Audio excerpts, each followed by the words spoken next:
Sveikos. Sveikinuosi su moteriška lytim dėl to, kad įsivaizduoju, kad vyrams šitas video tikrai nebus įdomus.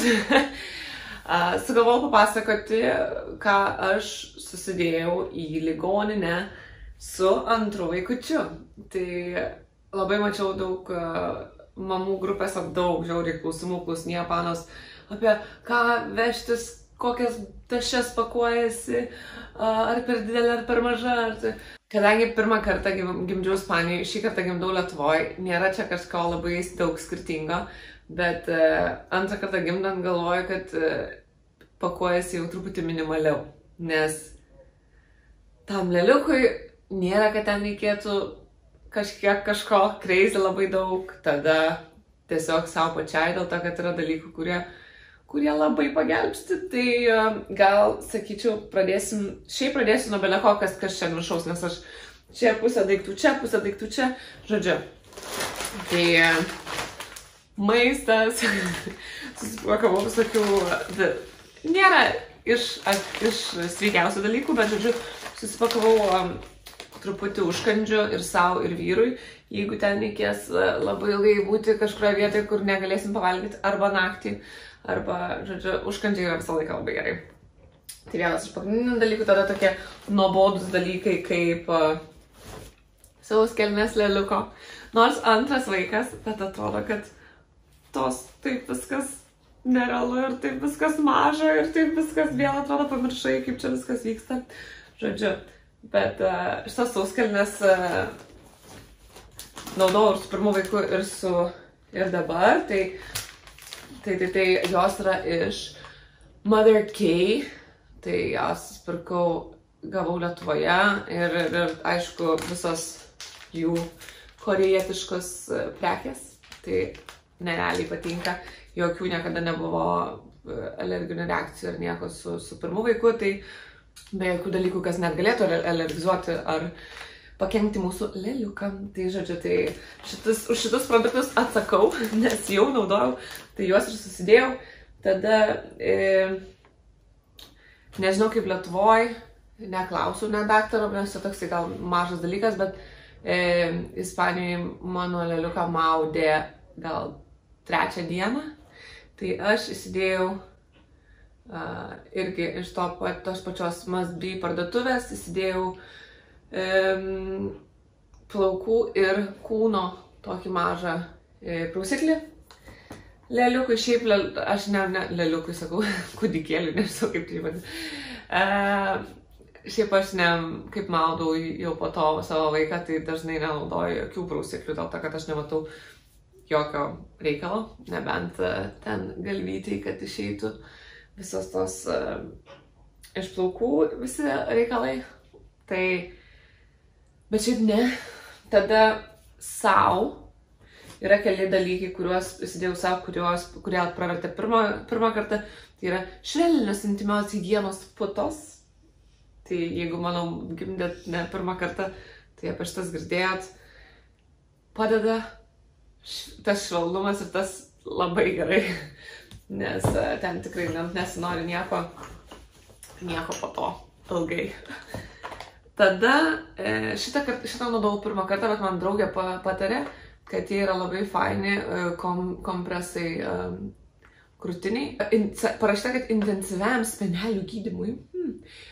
Aną kartą mano vaikelis turėjo tongue tie, tai yra, aš nežinau, kaip lietuviškai vadinasi, bet, žodžiu, reikėjo pakirpti po liežuviu.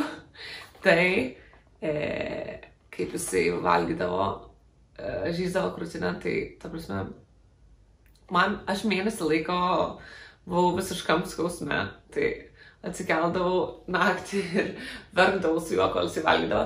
Bet žodžiu, viskas praėjo, viskas po to buvo žiauriai. Ir po mėnesio laiko kažkaip, aišku, jam išoperavo, ten viską papjovė tą liežuvėlį ir po to viskas susitvarkė. Ne iš karto, kas man buvo keista. Bet, tada sau įsidėjau, kadangi vasarą įsidėjau savo drabužių, su kuriais važiuosiu namo. Tada vieni pagrindinių dalykų, tai kas man labai patiko pirmą kartą, kiek tai neseksi atrodo. Bet šiti tokies kaip sauskelnes moterim. Dėl to, kad, nežinau, nieko čia per daug nesiplėsiu, bet yra reikalų su ko sutvarkyti. Tai pirmom valandom, pirmom keliom gal dienom, dienai, pusantros, žiūrint, kaip ten viskas vyks, kaip ten viskas kraujuoja, nekraujuoja, daug, mažai. Tai šitos sauskelnes, negaliu sakyti sauskelnes, dėl to, kad čia yra kaip apatiniai gal. Taip. Tada įklotai. Tai čia tokie jau neseksi dalykai.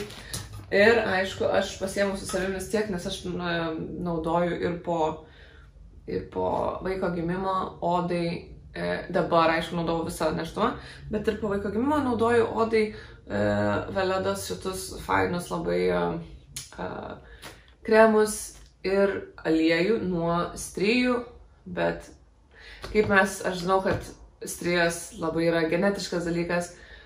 Ir aišku, tai tas yra nuo to, kiek mes savo kūną iš vidaus hidratuojam ir panašiai, bet aš visą laiką esu nuomonės, kad reikia būtinai tepti ir iš išorės, dėl to, kad ypač nėštumo metu, tai mano čia yra mylimiausias per pirmą ir per antrą nėštumą dalykėliai, tada aš įsidėjau, aišku, ir kelis, nežinau dėl ko, bet įsidėjau kelis šitus pieno maišelius, nes man aną kartą pravertė.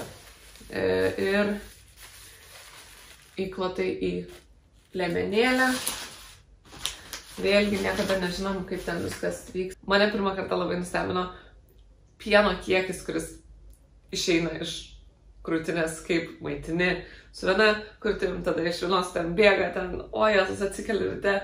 Viskas šlapia, tai man čia buvo toksai dalykas, kur aš nesitikėjau, negalvojau, kad tai bus ir nežinau, ar čia visom tai būna, gal čia tik man. Aišku, maitinimo liemenėlė, dabar čia parodysiu, kas yra iš tokių daiktelių ir man ir kūdikėliui. Tai va, mano pižama, šortus dabar dar naudoju. Atėjo vyras čia sutrukdyti, nes šitas kambarys, kuris yra ale kūdikėlio kambarys, kurio nereikia jam dar ilgai, tai čia dabar pridžiausia tau visokių rūbų. Tai jis atėjo čia pasirinkti rūbų. Žodžiu, toliau į gimdyklą įsidėjau 2 dalykus, nes visi sako, kad oi, į gimdyklą viena tašė, ar čia kita. Realiai į gimdyklą, tai ten tau daug ko nereikia. Nežinau, tu ten užsiemus gimdai. Tai rūbų vaikeliui, bet man atrodo, kad man net Ispanijoje jų nereikėjo. Aš kiek prisimenu, kad aš pagimdžiau, tada mane su leliuku išvežė į palatą, ten jau viską mes turėjom. Tai kažkaip nežinau kaip čia, tai negaliu sakyti kaip Lietuvoje. Bet, žodžiu, įsidėjau 2 skirtingus apsirengimus, tai vieną tokią kaip šliaužtinukus, o kitą, nes nežinau dėl leliuko dydžio. Pirmas mano vaikas gimė 5-4 cm. 5-4? Man atrodo, jo, 5-4. Tai, o sakė, kad šitas lyg tai mažesnis, bet aš nemanau, kad labai jisai ten bus mažesnis. Tai va, įsidėjau 2 outfitus, kad galėčiau pasirinkti. Ir jeigu čia tai bus, kad reikės man juos neštis į gimdyklą, tos drabužėlius, tai aš įsidėjau ir plastikinį maišelį, kad į jį galėčiau tiesiog jį pasiimti. Dėl to, kad nematau, kam reikėtų dėtis labai daug ir daug tašių. Ir tą pačią gimdyklą. Toliau paprasti tiesiog, nežinau, aš čia juos galėsiu naudoti ir užkloti, ir pavalyti, ir toliau, nežinau, kodėl čia nereikėjo man tiek kojinių. Aš jas čia padėjau tik tai dėl to, kad aš plovau, bet žodžiu, 2 poras kanyčių, tai manau įsidėsiu. Šitų ne. Tada dalykai, kuriuos šią pusę realiai, nežinau kiek laiko mes čia būsim to ligoninėje. Tai pusę čia tų rūbelių tikrai man nereikės, bet vėlgi, dar nesu apsisprendusi iki pat galo, kokių noriu imti ir dėl dydžio nesu tikra, todėl paėmiau kelis ir dėl temperatūros, aišku, nes Lietuva vasara, niekada negali žinoti. Bet šitas yra, pirmas vaikelis miegodavo tokį kaip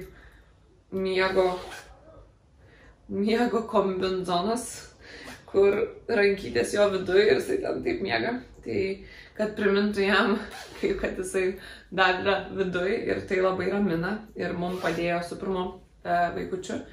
Tai tokį, aš jį pirkau Australijoje, bet jeigu reikės, galėsiu parašyti brandą, aš tikiu, kad ir čia galim jų rasti milijonus. Tada keli šliaužtinukai, keli trumpom rankovėm, Jėzau.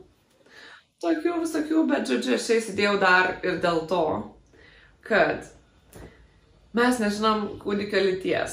Tai yra keli dalykai į berniukišką pusę, mėlyni ir keli dalykai, kurie gal labiau mergaitiški. Tai va, tai čia dėl to tik tai yra jų tiek atrodo daug, bet čia nėra taip blogai, kaip atrodo.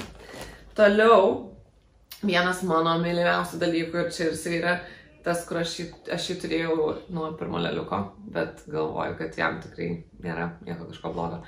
Bet jinai vadinasi Haka, tai yra kaip, ją gali naudoti kaip pientraukį, aišku, čia su jie sunku nusitraukti pieno labai daug, bet aš dažniausiai ją naudodavau kaip pieno surinkėją, kol maitini, tai čia šitas man yra tikrai mylimiausias dalykas ir aš visom draugiam sakau, kad būtinai reikia tokį dalyką nusipirkti dėl to, kad kol, kaip ir sakiau, su pieno išbėgimu,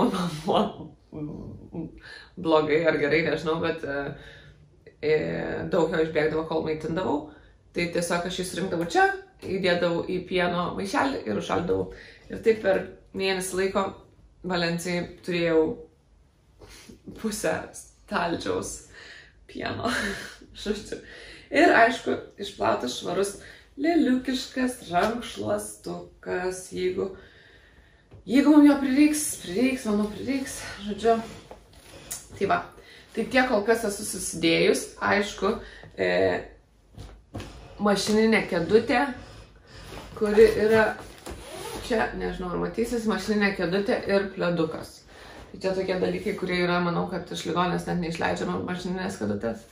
Tai va, tai tiek, nežinau, sorry, šiandien atsikėliau ryte dar su nieko nekalbėjau, tai labai užsikirtinėjau čia papasakodama, bet tikiuosi, kad bent kažkiek jums tai yra aktualu, o dar aišku, paskutinį dalyką, ką susidėsiu, tai yra mano kosmetinė, bet čia jau susidėsiu viską kaip jau tikiuosi, kad prasidės visas gimdymas namie, tai kaip jau prasidės viskas, tada tiesiog susivesiu dantų šepetėlį, kremą ir vyras už savo daiktus atsakingas pats.